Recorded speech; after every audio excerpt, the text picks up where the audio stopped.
E a coalizão que sustenta o governo do primeiro-ministro Benjamin Netanyahu foi fundamental para a aprovação da emenda. Eu estou aqui com o editor de internacional Marcelo Favalli, que vai nos explicar como é a base de sustentação do governo e quais as outras mudanças que estão previstas para dar mais ainda poder ao parlamento. Favalli, muito boa noite, bem-vindo.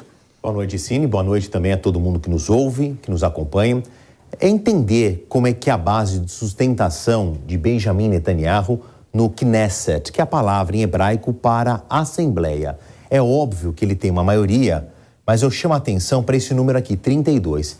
Esse azul escuro representa o Likud, que é o partido mais tradicional, uma direita conservadora e que há mais tempo governa o Estado de Israel.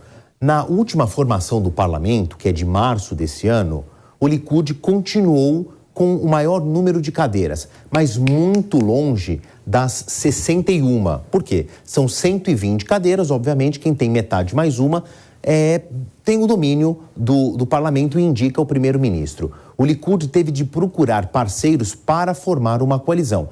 64. É uma vantagem magra, pequena, mas historicamente falando em Israel, isso é relativamente comum.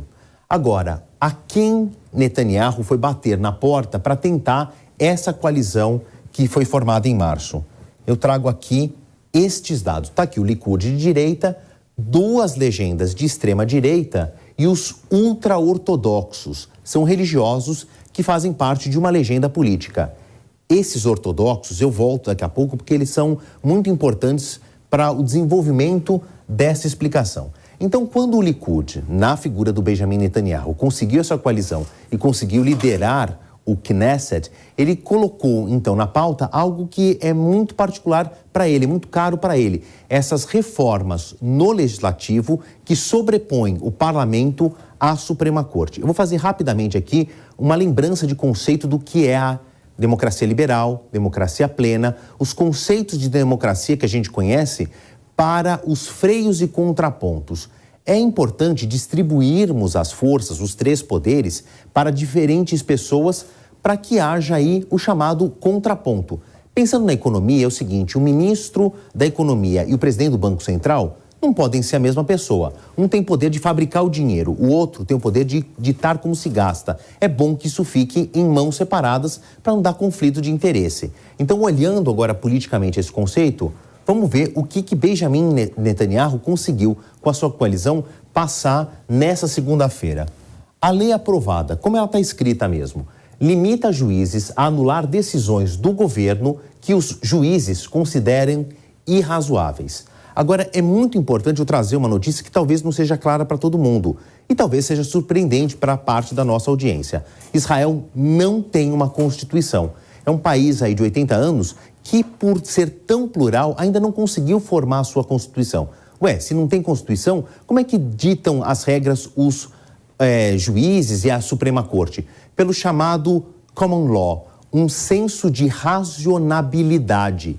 E é isso que a nova lei agora dá ao parlamento e não à Suprema Corte. Se a linguagem está muito complicada, eu simplifiquei ela aqui. Qual que é o real significado desse teor jurídico? O judiciário perde o poder de anular decisões consideradas inconstitucionais. É mais ou menos a posição que nós temos aqui na nossa CCJ, Comissão de Constituição e Justiça. Quando é provada alguma coisa no Parlamento brasileiro, é passado pelo judiciário uma análise para ver se aquilo está de acordo com as leis básicas do país. Como Israel não tem as tais leis básicas ou constituídas numa Constituição, fica o bom senso dos juízes para saber se isso é razoável ou não. Eu vou dar um exemplo para simplificar, tá?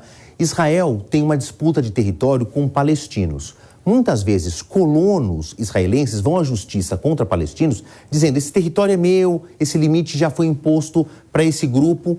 E, em via de regra, a Suprema Corte dá ganho de causa para os palestinos.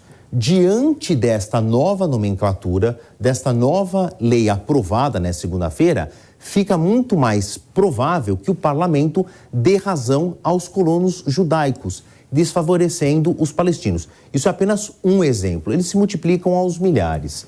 Agora, vamos olhar essa segunda tela aqui. Outras propostas, ainda trechos do texto que não foram aprovados, mas podem ir à votação.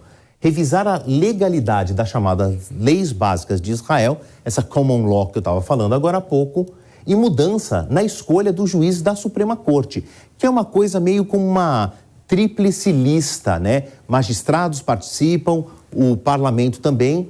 Nessa nova regra, que pode ser votada e pode ser aprovada, fica muito mais a participação do parlamento na escolha dos próximos juízes da Suprema Corte. Lembra que eu falei dos ultra-ortodoxos? Eles fazem parte de uma coalizão porque o Likud, o Netanyahu, prometeu aos ultra-ortodoxos manter uma regra que para eles é muito cara.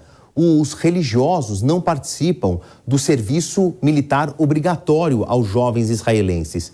E com essa aliança, então, o Netanyahu mantém essa promessa, entre outras, de deixar os ultra-ortodoxos fora do serviço militar obrigatório. Para eles, isso faz muito sentido. É claro que eu estou esmiuçando aí uma dessas leis, mas 2 ou 3 têm a ser votadas. E eu vou voltar aqui com mais explicações, viu, Evandro? A gente vai aguardar, porque são sempre muito boas. Obrigado, viu, Favalli? Bom trabalho para você.